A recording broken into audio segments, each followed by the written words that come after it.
Before we begin, I want to ask you a question. Not a difficult question, just an honest one. Have you ever looked back at a moment in your life and realized you were standing in the middle of something important and had absolutely no idea? Maybe it was a conversation, a first date, an afternoon so unremarkable that your only complaint at the time was that there was nothing to complain about. Because there is something almost absurd about being human. We spend so much time preparing for what comes next that we often miss the life happening right now. Most of the moments that shape our lives don't arrive with warning labels, which is a strange way to spend a life when you think about it. Because the moment itself is the only place any of it has ever actually happened. Life could at least send a calendar invite. It does not. This book is about those moments, the moments before everything changed. Before the text message at 11:14 a.m. asking if you need anything from the store. Before the day you welcomed your firstborn into the world. Before the first date with your spouse, back when they were still strangers. Before the life you have now. You're going to hear about people you recognize, standing inside their day before, not yet knowing it was their last normal Tuesday. And you're going to discover why we keep missing the life we're busy trying to protect. Before we begin, think of a moment, one that has been on your mind for quite some time. If you'd known what it was, would you have lived it any differently? I'll go first. I am not especially good at the moment itself. I have rehearsed entire arguments in the shower for conversations that never happened, with people who, last I checked, still like me. If being present were a line on a resume, mine would be a small and hopeful lie. So if anything in here starts to sound like a scolding, please don't hear it that way. I'm not standing above you on this. I'm sitting next to you, a little distracted, working on it too. Very soon, we'll meet someone standing inside a typical Tuesday morning. He has no idea what it is yet. Almost no one ever does. He kept one small thing from it. Something so ordinary he barely noticed it at the time. The kind of thing you'd never think to hold on to. Right up until it becomes the one thing you can't let go of. So let's go and meet him. Chapter 1. There is always a day before. Daniel still has the text. It said 11:14 a.m. Hey, Daniel. Do we need anything from the store? It's strange what survives. Not always the big things. Sometimes a text message. Sometimes a sentence so ordinary it would have vanished completely if life hadn't wrapped itself around it afterward. His wife sent it on a Tuesday morning. By Tuesday afternoon, she was gone. For years, he didn't return to the afternoon. Most people assume that's where grief lives, but often it lives somewhere quieter. It lives in the morning, the coffee, the keys, the sentence nobody remembers saying. The coffee is still warm where I left it, half a cup. The mug set down beside the sink with the vague intention of finishing it later. There is always a later. Because the moments that change us almost never announce themselves. That's what every ordinary person assumes. I was looking for my keys, checking the counter, the table, the place I already checked. They have to be here somewhere. The keys were in her hand. They were in her hand the whole time. There is a list on the refrigerator. Milk, birthday card, call the dentist. Nobody writes memoirs about calling the dentist. At least not at the time. Because there will be thousands more. That's what she believes. She doesn't turn around for a long last look. Why would she? She'll be back by 6. Daniel told me that for years after his wife died, people kept asking him versions of the same question. Did she seem different that morning? Did you have a feeling? He wanted to give them something, a sentence that suddenly sounded important. But there wasn't one. There was a conversation neither of them would remember 5 minutes later, and somehow that answer disappointed people. Maybe because we all want the universe to leave fingerprints. We want foreshadowing. But there were no fingerprints on Daniel's life. There was just the life. He and his wife spent the better part of 2 decades at war over the thermostat. She ran cold, he ran hot. Daniel, who keeps a house this cold? She must have asked that 300 times. She would nudge it up 2 degrees when he wasn't looking. He would nudge it back down and pretend he hadn't. Neither of them ever won. Neither of them really wanted to. He says he would give anything to come downstairs one morning and find it set wrong again. I realize that sounds darker than I mean it. The point isn't that disaster is everywhere. The point is that uncertainty is. We'd rather predict a catastrophe than sit inside not knowing. At least catastrophe feels specific. Uncertainty just feels like standing in fog. And if you've ever caught yourself running these simulations at 2 a.m, replaying conversations, trying to get ahead of life before it arrives, you already know what I'm talking about.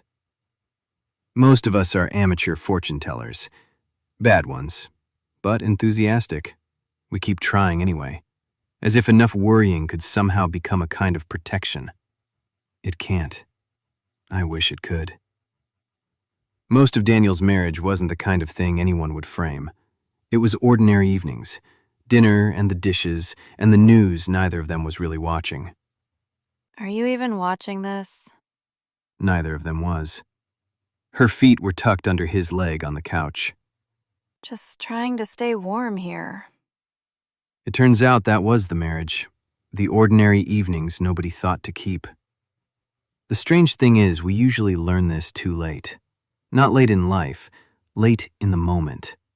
It's something I've had to notice about myself more than once. Maybe you have too. And if you haven't, give it time. You are human. Eventually you'll find out that your mind has a favorite trick. It likes to rush ahead, to solve, to rehearse. Meanwhile, the moment itself waits in the corner, not making a scene, just sitting there. Here's something I've noticed. Maybe you have as well. Ask someone to share a story from 10 years ago, and they almost never tell you what happened. They tell you what it meant. And sometimes those are completely different things. The facts tell us what happened. Meaning tells us where to put it. And if you've ever watched a season of your life disappear faster than you thought possible, you already know this instinct. The event ends, the investigation begins. And we are, every one of us, terrible detectives. We wander around the crime scene of our own lives with a flashlight, certain there's a reason buried somewhere under the floorboards. Sometimes there is. Sometimes there isn't. And that can be the harder answer, because randomness feels rude. We want significance. Instead, we're often handed something much stranger. A woman looking for keys that are already in her hand. A text message about the store. A half-finished cup of coffee cooling on a counter. Always half-finished. Have you noticed that? Nobody in any of these stories ever actually finishes the coffee. Every meaningful story in human history seems to begin with somebody abandoning a perfectly good cup of coffee. A relationship ends, coffee abandoned. Alien invasion, probably coffee abandoned. We are, as a species, very good at starting coffee. I think parents understand this better than almost anyone, not because they're wiser, mostly because children refuse to stop changing.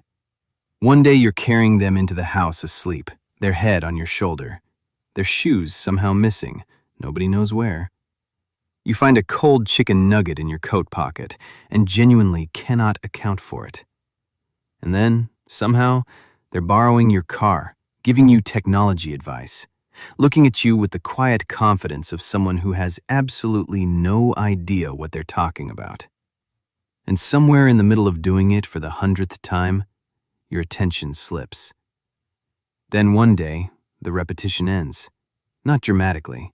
It simply doesn't happen anymore. Maybe that's why nostalgia feels so strange. People talk about missing the past. I don't think that's quite right. Most of the time, we don't miss the past. We miss knowing we were inside something beautiful. When we were there, we were busy, distracted, looking at tomorrow. Actually, I think we spend an impressive amount of time romanticizing experiences we actively complained about while they were happening. We'll spend years missing an afternoon we spent the whole time wishing would end. We'll frame the photo from the trip we complained about for its entire duration. Hang it on the wall. Call it the good old days. And somehow, we won't even be lying. I realize that's an uncomfortable thought. It is for me, anyway, because it raises a question I'd rather avoid. What am I standing inside right now that I can't see? What conversation am I halfway listening to? What season am I rushing through? What am I quietly assuming will be here forever? Daniel could answer that one now. He learned it the hard way. He once told me about one of the last ordinary mornings, the kind he didn't think to pay attention to. His wife was talking while he half read something on his phone. We should finally take that trip. Before we talk ourselves out of it again. Life isn't going to slow down on its own. He said, told her it sounded good and kept scrolling. He has replayed that more times than he can count. He had no idea he was supposed to be memorizing her. I don't ask those questions because I have answers. I ask them because the older I get, the less convinced I am that awareness arrives naturally. It doesn't seem to. Human beings are remarkably talented at living slightly ahead of themselves. Not always because we're anxious. Sometimes because we've convinced ourselves that life starts after the next thing happens. After the kids are older, after things calm down, life has a way of listening to those conditions and ignoring them completely. It keeps happening anyway. Daniel was doing the same thing. He was just waiting for that Tuesday afternoon to clear up so he could finally get to the weekend. And instead, he got 11:14 a.m. Hey, Daniel, do we need anything from the store? The temptation, of course, is to turn all of this into a moral. People love morals. We like stories that arrive carrying instructions. Pay attention, be grateful, notice every moment, live like it's your last day. Which is genuinely terrible advice if you sit with it for even a second.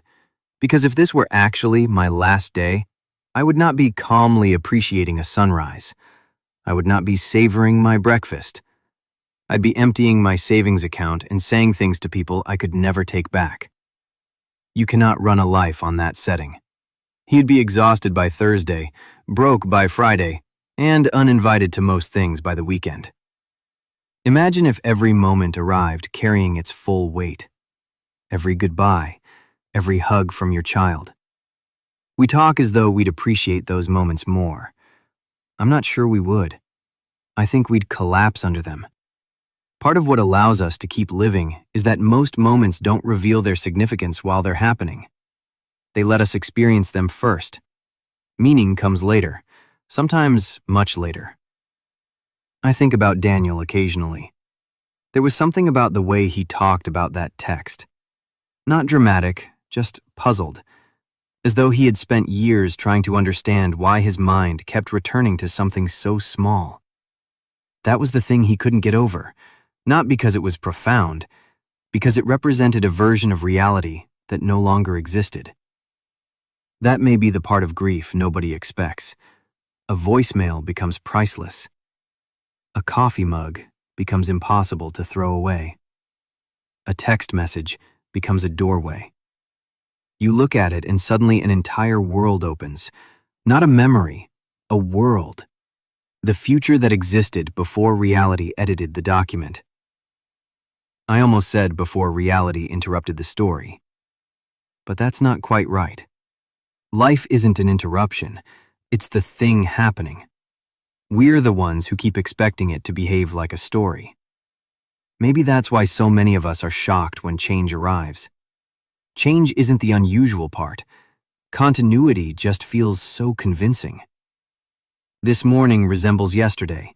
Yesterday resembled the day before. The pattern becomes persuasive. We begin treating permanence as the default setting. Not consciously. Nobody sits down and signs the form.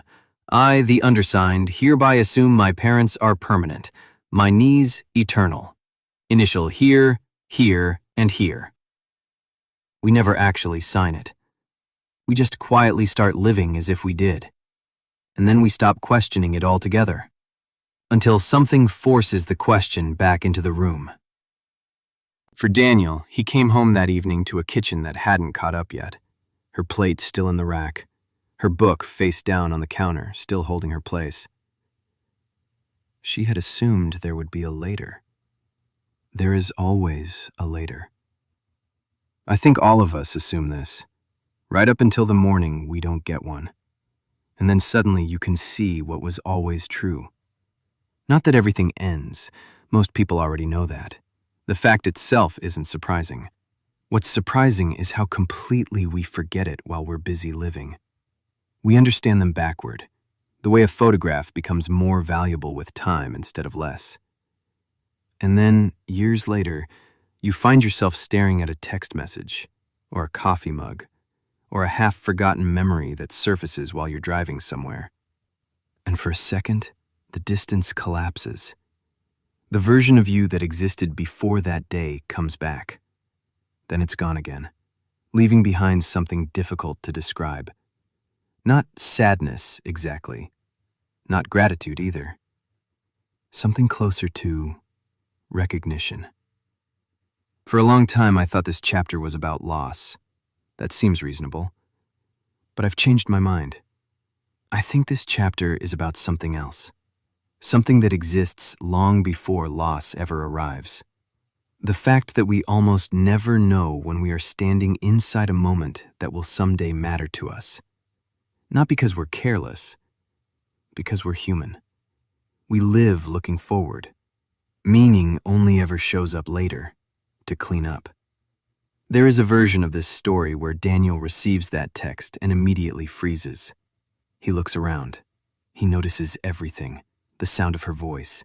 He somehow understands that this is the last ordinary conversation they will ever have. People love that version. I love that version. It's also a complete fantasy. He was probably thinking about work, about whatever problem was directly in front of him, the same way you were probably thinking about something else 5 minutes ago. The same way I am writing this. Life is surprisingly busy while it's happening. Rude, honestly. And because it is busy, it often escapes our attention. Not completely, just enough. Enough that we don't realize what something was until it becomes something else. I keep returning to that idea, not because I have mastered it, because I keep forgetting it. That's the unfair part, and maybe the beautiful part too. You don't get to know in advance. You don't get to circle a day on the calendar and write, this one, this is the one you'll miss. Life does not hand out spoilers. It simply unfolds. And somewhere inside that unfolding, things change. Most of it happens quietly. So quietly, in fact, that we often don't recognize the transition until we're standing on the other side of it. Then we turn around, and that's when we see it. Not the event, the day before the event. The day that still believed tomorrow would look exactly like today. I've started to think that's what memory keeps trying to show us. The most important days of our lives rarely feel important while we're living them. They feel normal. That's why they slip past us. I don't always succeed at remembering that. Most days I don't. Then something interrupts me. A story like Daniel's. And for a moment, just enough of a moment, I remember. I've kept you close to Daniel this whole time. That was on purpose. And we are not finished with him. Not even slightly. But to understand why a grocery text still hurts the way it does years later, we have to step away from Daniel for a while. We have to look at what happens to a body after the storm has passed. And it turns out Daniel isn't the only one this happens to. Not even close. Over the next few chapters, you'll meet a woman who still wakes at 4 in the morning, long after the danger has passed. A man whose entire life turns on a single sentence, one he spent years not saying. A mother standing very still in a hospital room.